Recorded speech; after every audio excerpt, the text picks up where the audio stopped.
Hi guys, इस video lecture में हम बात करेंगे नेस्टेड इफ स्टेटमेंट पे। इससे पहले वाली क्लास में हमने बात की थी इफ स्टेटमेंट और इफ एल्स स्टेटमेंट के बारे हमने बात की थी।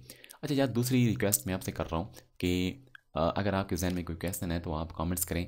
आप मेरी फ्री सपोर्ट भी ले सकते हो। और दूसरी बात यह है कि आप वीडियो को ज़रूर शेयर किया करो, लाइक किया करो, कमेंट्स किया करो। और दूसरी बात यह है कि अगर आपने सब्सक्राइब नहीं किया हमारे चैनल को तो हमारे चैनल को यार ज़रूर सब्सक्राइब करें। हमें सपोर्ट मिलेगी, हमें थोड़ा सा हौसला मिलेगा, क्योंकि हम यार सब कुछ फ्री में दे रहे हैं। यानी कि सपोर्ट जो है वो भी फ्री में है, जो कोर्स है वो भी फ्री में है। कमेंट्स कर रहे हो, आपको सपोर्ट दी जा रही है, आपको आंसर मिल रहे हैं। और दूसरी बात यह है कि यार आपने जो काम करना है वो हमें थोड़ी सी सपोर्ट भी कर लो। हमारे चैनल को आप शेयर करो और ख़ुद सब्सक्राइब भी करो। चलिए इस क्लास में हम बात करते हैं नेस्टेड इफ स्टेटमेंट पे। Nested if statement means if statement inside if statement block, यानी कि कोई दूसरा जो हमारे पास इफ स्टेटमेंट होगा उसके अंदर जब हम इफ स्टेटमेंट लिखेंगे तो वो हमारे पास नेस्टेड हो जाएगा।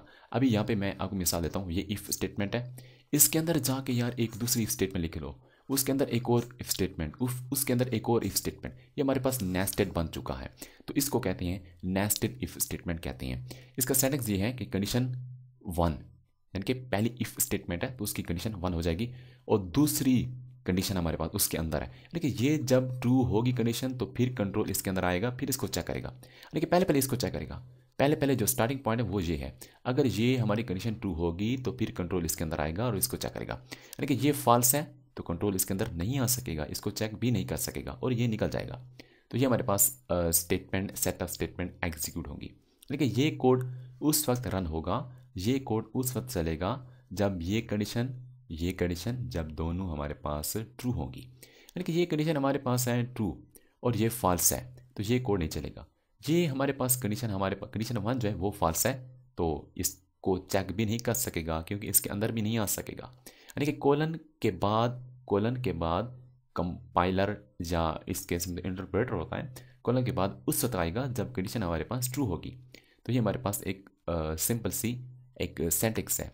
Condition when condition 1 is true then condition 2 will be check. आप इसको पढ़ लो, ये सारी लिखी हुई बात मैंने आपको खुद अपनी ज़बान में समझा दी है। अच्छा, एग्जांपल इसकी ये है कि नम एक वेरिएबल है, उसकी वैल्यू 18 है।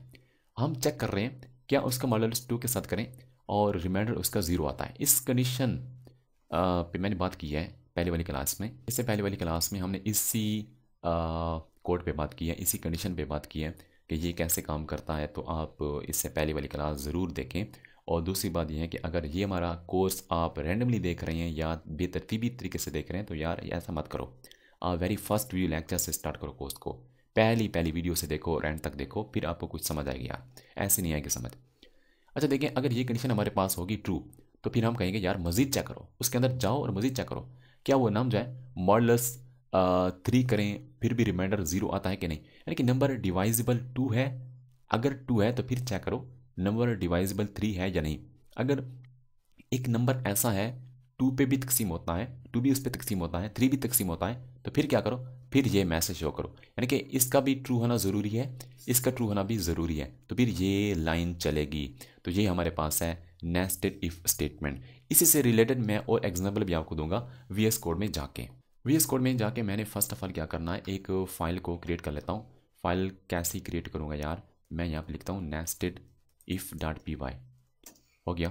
और फर्स्ट ऑफ ऑल मैं करता हूँ एक, मैं आपको सेम एग्जांपल दे रहा हूँ जो पीपीटी स्लाइड में दी थी, एक और एग्जांपल भी आपको दूंगा।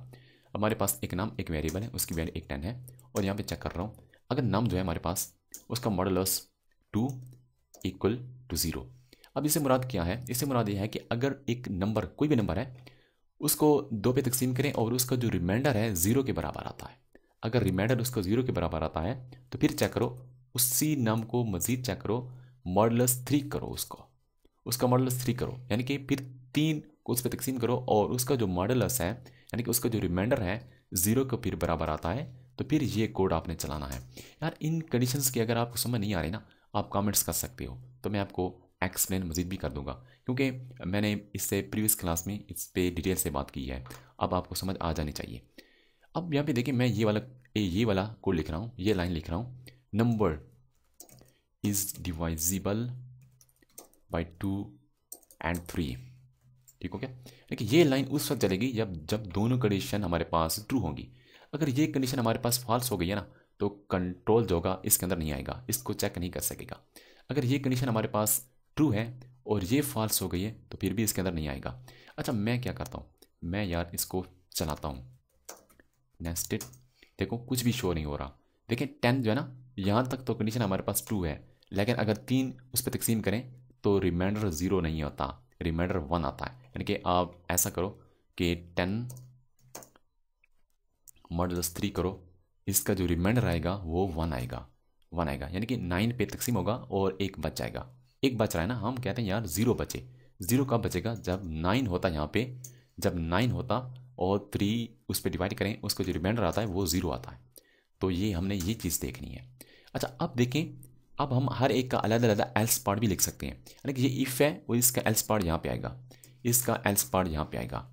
और देखें यहाँ पे कंडीशन कौन सी है कि नंबर डिवाइजिबल 2 होना चाहिए। अगर ये फॉल्स होगी कंडीशन तो उससे रिलेटेड जो एल्स पार्ट होगा वो ये होगा, यानी कि नंबर इज़ नॉट डिवाइजिबल। यार स्पेलिंग यार खुद आप देख लो यार, मैं जल्दी से जा रहा हूँ, आप कह रहे होंगे यार स्पेलिंग है वो है मसला है, तो यार मसले आप खुद सेट कर लो। अब देखो ये जो कंडीशन है, ये कंडीशन अगर ट्रू होगी तो अंदर आ जाएगा, ये कंडीशन अगर फॉल्स होगी तो ये लाइन चलाएगा। अब इसका एल्स पार्ट हमें लिखना है, इसका एल्स पार्ट इसके नीचे आएगा। यार पाइथन का ये मज़ा है, और लैंग्वेज में आप ऐसा नहीं कर सकते हो, और लैंग्वेज में आपको नहीं आएगी समझ ये किसका एल्स है, किसका इफ़ है, किसका क्या है। उसमें बड़ी बेतरतीबी होती है यार। पाइथन बड़ी मज़े की चीज़ है, पाइथन में बड़ी मैनेजमेंट है, रीडेबिलिटी बड़ी बेहतरीन है। अब एल्स पार्ट मैं यहाँ पे लिख रहा हूँ, ये एल्स पार्ट जो होगा ये हमारे पास इसके लिए होगा।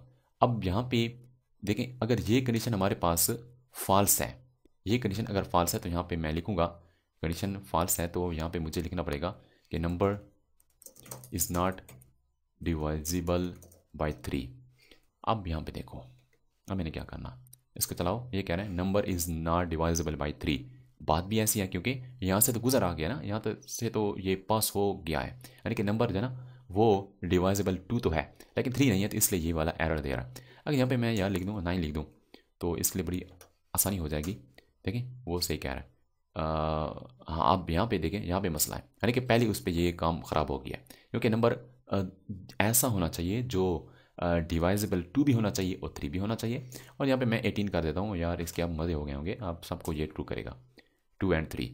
अब यहाँ पे मैं करता हूँ बस यार कुछ भी नहीं करता, बस ठीक है अब ये बिल्कुल काम करेगा। ग्रैंड नंबर दे देता हूँ, क्या ये करता है या नहीं करता। वो कह रहा है कि 2 पे तो तकसीम होता है लेकिन 3 इस पे तकसीम नहीं हो सकता, डिवाइजिबल 3 नहीं है। तो ये हमारे पास एक कॉमन सी एग्जांपल है। और दूसरी एक आपको एग्जांपल मैं एक और दे देता हूँ। एज हमारे पास है 18 है और कंट्री जो है वो भाई पाकिस्तान है, पाकिस्तान है। एज हमारे पास 18 है, कंट्री पाकिस्तान है। और मैं यहाँ पे लगाता हूँ if age equal, if age greater than or equal to 18। और ये भी चेक करो इफ़ कंट्री बराबर है पाकिस्तान के, फिर क्या करो, फिर वेलकम करो यार, फिर वेलकम करो। अब मैं क्या करता हूँ, इसको चला देता हूँ, इसको एग्जीक्यूट करता हूँ, ये वेलकम आ रहा है क्योंकि ये भी कंडीशन हमारे पास ट्रू है और ये भी कंडीशन हमारे पास ट्रू है। अगर मैं एक और काम भी कर देता हूँ कि दूसरी कंट्री में का भी मैं यहाँ पे कह देता हूँ, या यहाँ पे लिख दूँ or country equal to India, और यहाँ पे मैं कर देता हूँ, चला देता हूँ वेलकम। अगर यहाँ पे मैं यार कोई और भी कंट्री दे दूँ ना ऑप्शनल, इंडिया, इंडिया यहाँ पे मैं कर दूँ तो फिर क्या होगा, फिर भी वेलकम कर रहा है। यानी कि या ये हो या ये हो तो फिर भी कोई मसला नहीं है, यानी कि यहाँ पे मैंने थोड़ी सी छूट दे दी है, यानी कि आप मज़ीद भी कंट्रीज दे सकते हो। अब मैं एक और काम करता हूँ, यहाँ पे फॉर एग्जांपल मैं कर देता हूँ 19 नहीं बल्कि 17 कर देता हूँ। अब ये वाली कंडीशन हो गई फॉल्स, अब इसके अंदर भी नहीं आएगा। पहली कंडीशन फॉल्स हो गई तो उसके अंदर भी नहीं आएगा यार। अब यहाँ पे देखो, यहाँ पे एल्स पार्ट मैं कर देता हूँ your age is not greater than or equal to 18, ये लिख दिया। और यहाँ पे मैं कर रहा हूँ आउट ऑफ कंट्री, यहाँ पे एरर दे रहा हूँ आउट ऑफ कंट्री, यार कैपिटल में लिख दिया सब कुछ। अभी यहाँ पे मैं इसको चेक करता हूँ, ये कह रहा है एज का मसला बता रहा है। अगर मैं यार यहाँ पे कर दूँ एज भी सेट कर लो, एज भी सेट कर लो और यहाँ पे कोई और मैं कंट्री दे दूँ, यूएसए दे दूँ, तो अब ये क्या करेगा, कंट्री को तो पास कर लेगा लेकिन वो कंट्री का सॉरी एज को तो पास कर लेगा लेकिन कंट्री का मसला दे रहा है आउट ऑफ कंट्री। तो इस तरीके से आप मुख्तलिफ कोड कर सकते हो, मुख्तलिफ कोड बना सकते हो। अब नेक्स्ट वीडियो लेक्चर में हम पढ़ते हैं कि एलएफ कीवर्ड क्या होता है, मल्टीपल कंडीशंस कैसे देते हैं, और उसमें हम बात करेंगे एक एग्जांपल की, आपका कंसेप्ट मज़ीद क्लियर हो जाएगा। यार एंड पे मैं आपको बता रहा हूँ कि आप लाजमी हमारे चैनल को ज़रूर सब्सक्राइब करें, इस वीडियो को लाइक करें, शेयर करें। अगर आपके जहन में कोई क्वेश्चन आ रहा है तो आप ज़रूर कमेंट्स करें।